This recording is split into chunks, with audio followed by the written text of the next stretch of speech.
في فيديو النهارده بقى هخليك تعيش حرب الاستنزاف بتاعة البيزنس. انت هتكون المخرج وممكن كمان تفصل النهاية زي ما انت عايز. اهلا بيكم في فيديو جديد من سلسلة عقلية ناجحة تساوي شركة ناجحة، والنهارده هنتكلم من زاوية الاختلاف واتخاذ القرارات ومحو الأمية المالية والإدارية، الجزء الرابع. خلوني الأول أفكركم بهدف سلسلة الفيديوهات دي. أنا بشارك معاكم خبرتي وخبرات ناس كتير في مجال ريادة الأعمال والبيزنس اللي هتوفر عليك وقت ومجهود وصحة وفلوس. أول ما هتخلص الفيديوهات دي هيكون عندك رؤية مختلفة في نجاح شركتك، وهتكون كمان شايف زاوية جديدة وانت بتاخد قراراتك تفتح ازاي شركتك وتديرها ازاي، وتتجنب كل المشاكل والأخطاء اللي احنا وقعنا فيها.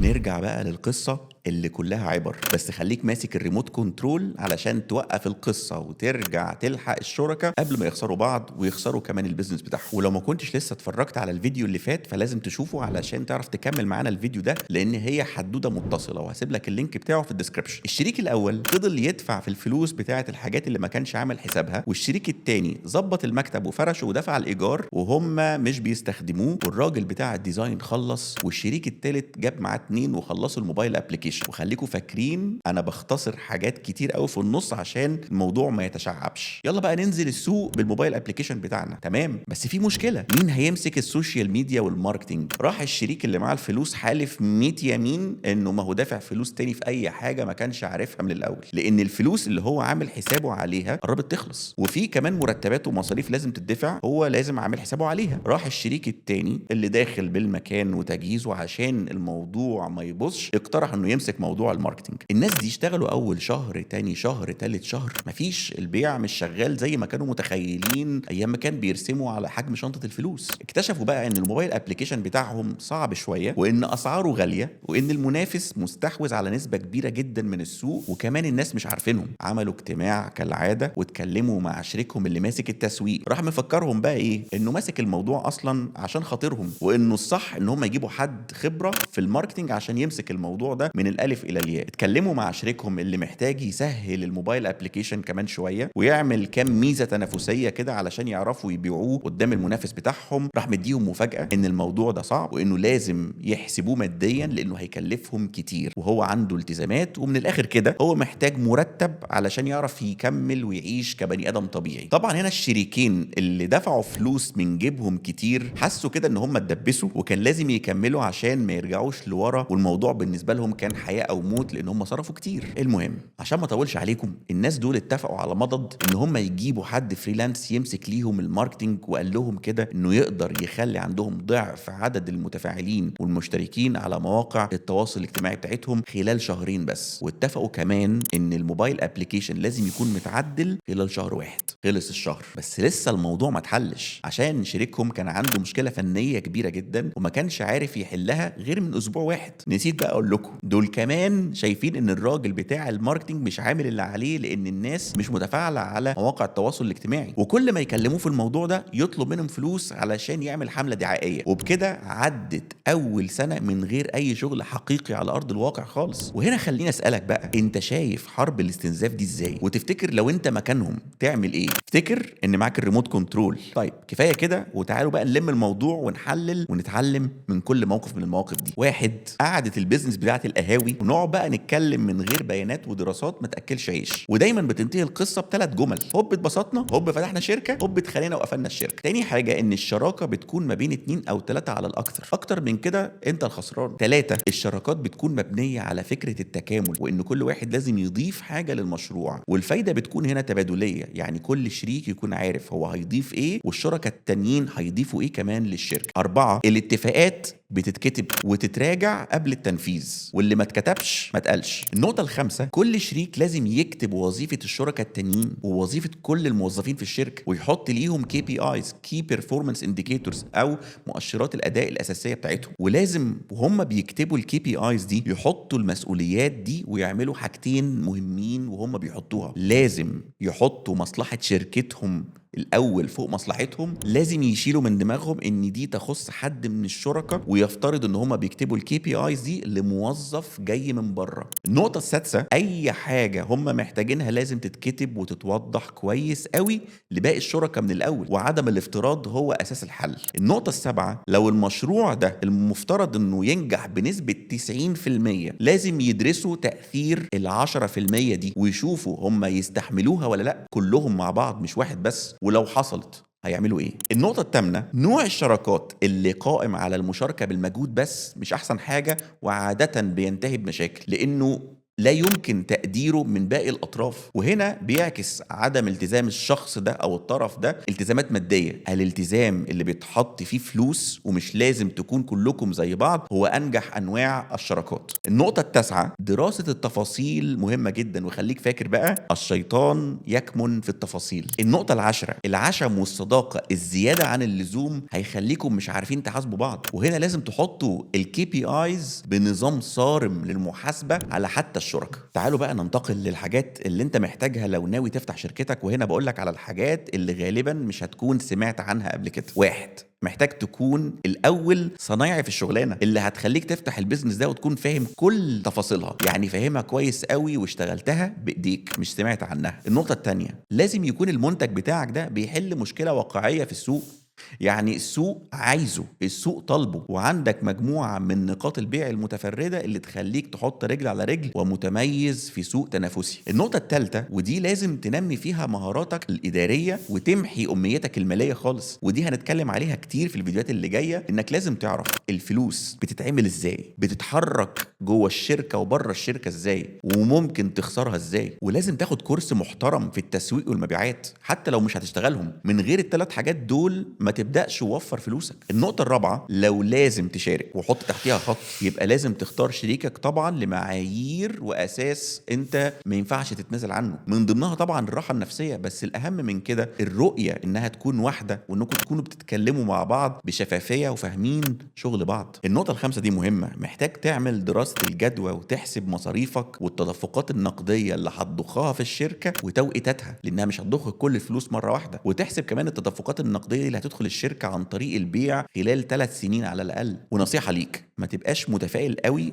وحط خطة وشوف انت هتمشي في الخطة دي ازاي، ولازم تدرس المخاطر واحسب نسبة كل واحدة من دول وتأثيرها عليك وعلى الشركة لو حصلت هتعمل ايه. النقطة رقم 6، تحديد نسبتك في الشركة من الأمور المعقدة جدا وبتعتمد على عوامل كتير، زي مثلا تعال ناخدهم كده ونفكر فيهم بالراحة. مين صاحب الفكر؟ تأثير وجودك في المشروع يديله كام في المية؟ تفرغك للمشروع من عدمه؟ هتعمل ايه كدور في الشركة؟ هل هتاخد مرتب من الشركة ولا لا؟ مساهمتك في الشركة هتكون عبارة عن ايه وازاي وامتى؟ وكل التفاصيل اللي انت هتتكلم عليها دي هتحدد نسبتك تاخد كام كأسهم في الشركة اللي انت داخل فيها. نقطة رقم 7، كل الاتفاقات وتوزيع الادوار والمسؤوليات لازم تتكتب وتكونوا محضرينه كويس قوي. الكلام ده كله موجود على الانترنت، وهتلاقي حاجات جاهزة، يعني ينفع تاخد سامبل او تاخد تمبلت من على الانترنت، يعني حاجات جاهزة لكل وظيفة، وممكن تعدلها طبعا وتظبط فيها حسب طبيعة البيزنس بتاعكم، بس كلها ينفع تاخدها وتطبقها على الشركه بتاعتك. نقطه رقم 8، انت محتاج حد متخصص في الماركتنج علشان تعمل ليكم خطه التسويق ويساعدكم في الماركتنج ريسيرش، او اللي هو البحث في الماركتنج، مين بقى المنافسين وعندهم ايه قيمه مضافه وانت هتنزل بايه وتنزل امتى، كل الكلام ده بيحطوا لك الماركتنج ريسيرش. نقطه رقم 9، وفر فلوسك وما تصرفش اي حاجه ملهاش لازمه دلوقتي. وفر المصاريف، يعني مثلا انت ممكن ما تكونش محتاج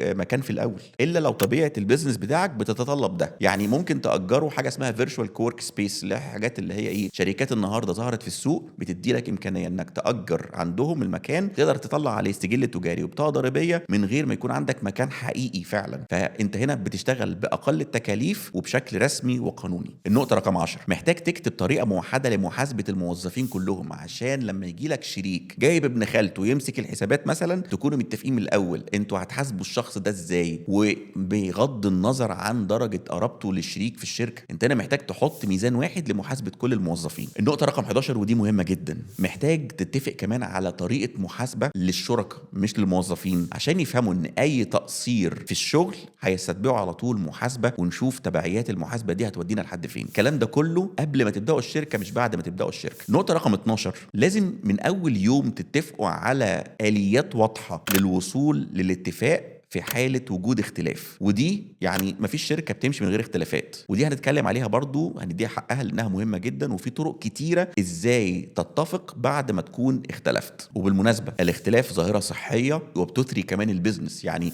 الخلاف ده حلو مش حاجة وحشة، بس شطارتنا ان احنا نلاقي طريقة نتفق بيها لو احنا مختلفين على حاجة تخص البيزنس. النقطة ال 14 ودي نقطة مهمة جدا وجوهرية في نجاح الشركات، لازم تكون كل أهدافكم مكتوبة وواضحة، ومكتوبة بطريقة اسمها سمارت. سمارت دي اختصار ل5 كلمات، يعني محددة، يمكن قياسها، يمكن تحقيقها، مناسبة أو واقعية، وليها توقيتات زمنية محددة. طيب كل ده حلو، خلينا بقى أسألك سؤال، أخبار الأمية الإدارية والأمية بتاعتك إيه؟ عشان كده تعالوا ننتقل للمهارات الأساسية اللي هتكون محتاجها لو أنت ناوي تفتح شركتك، ومن غيرها هيبقى أنت بتلعب قمار ونسبة المخاطرة هتكون عالية جدا. وخلينا نقسمها لمهارات هارد سكيلز ومهارات سوفت سكيلز. هبدأ بالمهارات الهارد سكيلز، ودي منها المهارات الإدارية اللي لازم يعني تتقنها، ولكن للأسف في حاجات منها مش هتيجي غير بالممارسة، يعني ما ينفعش يشتريها غير الوقت. وبعد كده المهارات المالية وقراءتها وتحليلها، وهنا لو انت من الناس اللي مش شاطر في مجال الماليات زي كده بس مضطر انك تدخل في مجال الشركات، لازم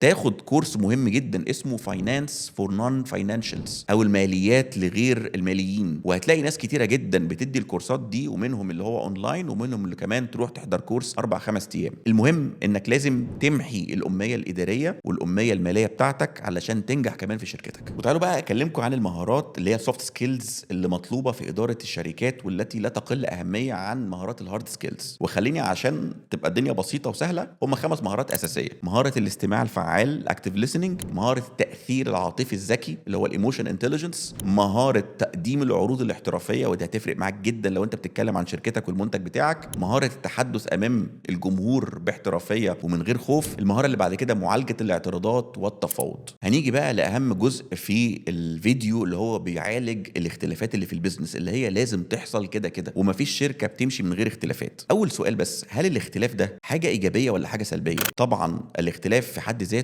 انا بشوف انه حاجه ايجابيه، بشرط ان يكون اللي بيحركه وجهه نظر وخبره مش عند وديكتاتوريه. واعتقد كلامي واضح. باستخدام بقى كل المهارات اللي فاتت دي هيكون عندك القدره انك تتفق مع شريكك لما تتخانقوا او تختلفوا في البيزنس، وهقول لك على كذا طريقه تنفع تستخدمها وهيكون نتيجتها سحريه. اولا الطريقه دي اسمها سلطه القرار وتصحيح المسار. يعني ايه؟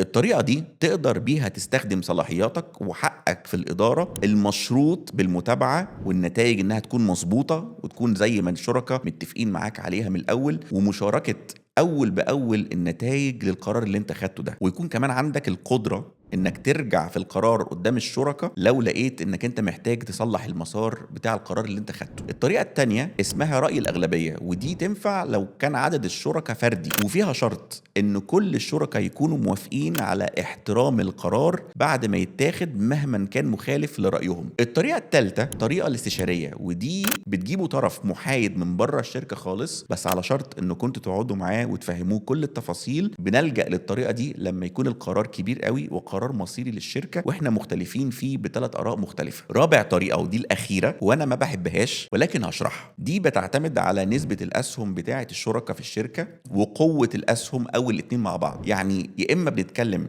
على عدد اسهم يخليه عنده القدره انه ياخد القرار ويمشي كلامه، او في حاجه اسمها الجولدن شيرز او الاسهم الذهبيه، ودي بتخلي عنده قدره ان كلامه يمشي حتى لو كان عنده اسهم قليله. هنا دول ال4 طرق اللي بيخليك قادر تتفق مع الشركاء لما تختلف. لو عايزين تتعمقوا اكتر في رياده الاعمال تابعوني عشان هشرح لكم باقي التفاصيل من زوايا جديده. في الفيديوهات اللي جايه هشرح لكم بعض القرارات المهمه اللي لازم تكونوا بتفكروا فيها وانتم ماشيين مع بعض في رحله الشراكه، وهشرح ليك ازاي تتجنب الوقوع في الاخطاء اللي احنا وقعنا فيها. في النهايه دي ارزاق وربنا بيقسمها، انت عليك تسعى وتجتهد، بس كمان محتاج توفيق من عند ربنا. وصدقني خلي اكبر سبب بيخليك تفتح الشركه انك تكون سبب في رزق ناس كتير. التجاره دي ما بتخسرش مع ربنا. وصلنا لفقره الكتاب، والنهارده الفيديو بما انه كان دسم هكون معاكم 4 كتب مهمين جدا هيحطوك على طريق مختصر للنجاح. اول كتاب اسمه The Power of Now، قوه الان، 13 things mentally strong people do not do، 13 حاجة يقوم بها الأشخاص الأكثر قوة عقليا. والكتاب الثالث ما ينفعش ما تقراهوش لانه تقريبا بيلخص فيديو النهارده، وهو Leadership and Self Deception، يعني الإدارة وخداع النفس. رابع كتاب اسمه Finance for Non-Financials Managers and Small Business Owners، يعني المالية لغير الماليين لأصحاب الأعمال الصغيرة. مع الكتب دي هتشوف ازاي ان الماضي بيحضر للمستقبل، وتلغي الازدواجية في طريقة تفكيرك، وان الأخطاء اتعملت علشان تتعلم منها مش عشان تكررها تاني، وازاي تركز على نجاحك وتأثيره على اللي حواليك، وازاي تلغي من تفكيرك انك تستحق النجاح من غير تعب، وتأثير استعجال النتائج، وازاي يكون رجال الأعمال عندهم هدف مالي وهدف خلق بيئة عمل قوية وإيجابية جوه شركاتهم، وازاي تتخذ القرارات المالية جوه شركتك. بالمناسبة كل اللي قلته كان قصة واقعية، أنا كنت واحد من الثلاثة، بس مش هقول أنا كنت الشريك الأول اللي دخل بالفلوس، ولا التاني اللي وفر المكان، ولا التالت اللي دخل بالمجهود. ما تنساش تكتب لي في التعليقات ايه أكتر حاجة سمعتها وعلقت معاك، وممكن أكون أنا أي واحد من الشركاء اللي أنا كنت لسه بشرحهم لك. وتأكد إنك أنت مشترك معنا في القناة عشان توصلك كل الفيديوهات بتاعتنا. شكرا ليكم واشوفكم في الفيديو اللي جاي.